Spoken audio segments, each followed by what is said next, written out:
Hindi ka ma-approve sa housing loan mo sa Pag-ibig kung hindi mo susundin ang mga tips na ito. Kaya itigil ng pangarap.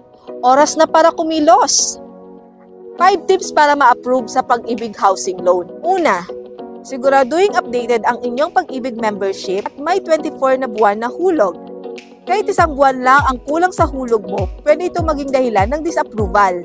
Pangalawa, check ang iyong credit standing. Siguraduhin walang outstanding loan or credit card debt na lampas sa inyong kakayahang bayaran.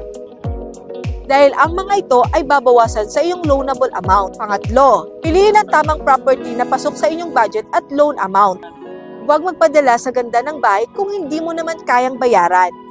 Kailangan mo maging realistiko. Pang-apat, siguraduhin walang outstanding Pag-ibig short-term loan at walang na-foreclose na Pag-ibig housing loan dahil ang mga ito ay malaking no-no sa Pag-ibig.